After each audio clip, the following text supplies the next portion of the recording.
What's up, creepers? My name's Kevin, this is Haunted by Horror, and today I'm talking about the 1995 film Rumpelstiltskin. Alright, let's do this.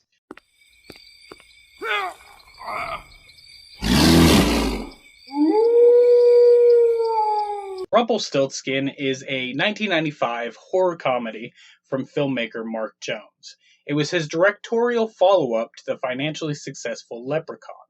Both the Leprechaun and Rumpelstiltskin are dark, farcical, fairy tale themed horror films with quirky, mischievous villains and heavy latex. They both have similar tones and they were made one right after the other. Obviously, comparisons between the two films are inevitable. Here's my hot take. Despite the fact that Leprechaun came first, was more successful at the box office, has spawned a franchise spanning 8 films, all of which I own, even Origins, is more fondly remembered and celebrated by horror fans, many of whom watch it every March without fail. While Rumpelstiltskin has largely been forgotten, Rumpelstiltskin was actually the better movie. And in this video, I intend to explain the reasons why I think it's a better movie and why it deserves a whole lot more love. In the original German fairy tale, an imp agrees to spin straw into gold in exchange for a girl's firstborn, a bargain which she initially accepts, but later attempts to renege on. And so, Rumpelstiltskin generously offers to void the contract if she can simply guess his name within 3 nights, which she does by cheating and spying on the titular character, after which he begrudgingly honors their agreement. Though I don't want to be too hard on the girl, after all, she was put into an impossible situation by the true villains of the story, her father and the king.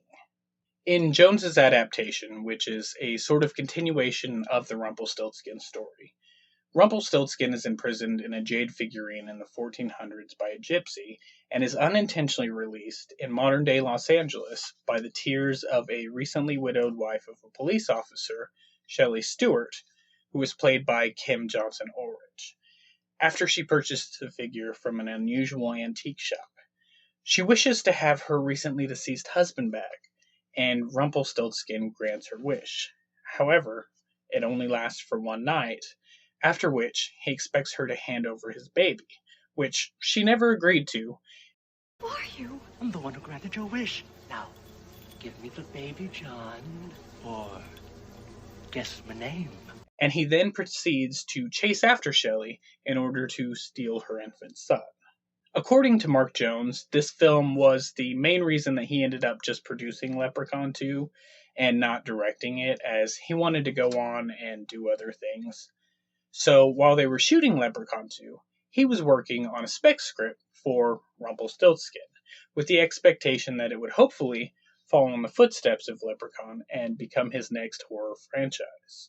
Before going into directing horror films, Mark Jones worked for Ruby Spears Productions, where he worked on several well-known and fondly remembered cartoons like Heathcliff, Dinky Dog, Captain Caveman and the Teen Angels, and several iterations of Scooby-Doo, just to name a few.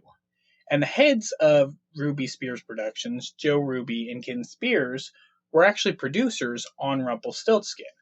Joe Ruby even helped Mark Jones on the first draft of the script. Jones's work in cartoons seems to have heavily influenced his work in horror. Both the Leprechaun and Rumpelstiltskin are cartoonish, over-the-top villains that seem almost tailor-made for younger audiences. The Leprechaun rides a tricycle, murders with a pogo stick, and breaks through a fence like Wile E. Coyote, while Uncle Rumple, who is a bit more of a badass, rides a motorcycle, drives a semi, wears his sunglasses at night, and smokes cigars, and both have plenty of puns prepared for every possibility. While the budget for Leprechaun was just under $1 million, Rumpelstiltskin's budget was closer to $3 million, so they had about 3 times the budget of Leprechaun. They also had a longer shooting time of 32 days compared to Leprechaun's 24-day shoot, and these differences are apparent on screen. Rumpelstiltskin has better effects, way more locations, and car chases involving a car, a truck, a motorcycle, a boat, a dune buggy, and a tanker truck, all of which crash, and the tanker truck explodes. But these aren't the only reasons that Rumpelstiltskin is the better film. Leprechaun had a much more straightforward and even at times predictable plot, while the plot of Rumpelstiltskin is more interesting and at times subverts audience expectations in a way that Leprechaun never even attempts to do, including developing a convention defying protagonist from a character who, in any other movie, probably would have been killed off first. Which one of you topless dancers was the first to lose their virginity? Huh? Come on! I guess it would be the slowest runner. I mean, no one saw this Howard Stern-esque piece of shit TV host character objectifying and degrading women and thought, well, we better get the cheese wheel ready. He's clearly here to save the day. Though, something else that I find interesting is that the actor who played the character, Tommy Blaze, later went on to write the screenplay for the movie God's Not Dead, We the People, the fourth installment in the Christian propaganda series, God's Not Dead. Both Leprechaun and Rumpelstiltskin have similar tones, yet Leprechaun's tone is less refined. It seems as though Jones was just beginning to define his style as a horror filmmaker in this movie, whereas Rumpelstiltskin's tone seems better cultivated and very effectively builds upon the foundation that was set up in Leprechaun. And the result is something that seems almost like a blending of Leprechaun and the Terminator. Rumpelstiltskin's Shelley is a much more well developed and interesting final girl than Tori from Leprechaun, and her motivations are understandable and relatable. And while Warwick Davis's portrayal of the Leprechaun was terrific and entertaining, Max Grodenchik as Rumpelstiltskin manages to come off as ever so slightly more menacing and even downright intimidating in certain scenes. Rumpelstiltskin is seemingly invincible, and he takes full advantage of that fact.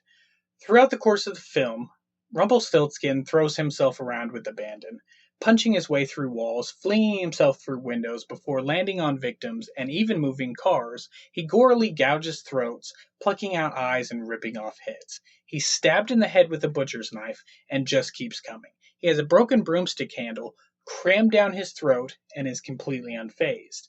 When he's hit by a car and has his arm ripped off, he responds by using his severed hand to flip Shelley the bird before retrieving his arm and simply reattaching it. Even when he is burned up in an explosion, he simply peels off the char and keeps coming. The primary designer of the Rumpelstiltskin character in the film was Kevin Yeager, who had previously designed Freddy Krueger's makeup in the original Nightmare on Elm Street, the look of the Chucky doll in Child's Play, and the Crypt Keeper from the HBO series Tales from the Crypt. Dino De Laurentiis fully funded the film, and after showing it to Spelling Entertainment, a division of Paramount, they bought it on the spot. Rumpelstiltskin was originally supposed to be released theatrically in over 1,200 theaters around Halloween, and Spelling Entertainment had even suggested that they wanted to begin working on a sequel in order to try to turn Rumpelstiltskin into a franchise. However, this isn't what happened. Just before the release of the film, Paramount announced that they would be closing the Spelling movie division. Rumpelstiltskin was one of the last films that they released in theaters as they were contractually obligated to do so, but it was only released in 54 theaters, leading it to make just over $300,000 at the box office, which was only about 10% of its budget. It's such a fun and entertaining movie that could have been a really cool franchise, but it just wasn't to be. And even so, we still have this terrific one-off movie with this humorous yet menacing fairy tale character that deserves way more love than it has received. It may not be to everyone's taste, but to anyone who's into campy horror films like Leprechaun, or like Killer Clowns from Outer Space, or Critters, or Ghoulies, or Troll, it's definitely worth a watch. If you like this video, you can hit the thumbs up button. You can subscribe to the channel to see more horror related content like this. And if you ring the notification bell, you'll be notified whenever I upload a new video. These are all things that help the channel a lot and would be greatly appreciated. And also, let me know in the comments below what you think. Is Rumpelstiltskin a better movie than Leprechaun, or am I way off base? I'd love to hear your opinion. Until next time, keep on creeping on.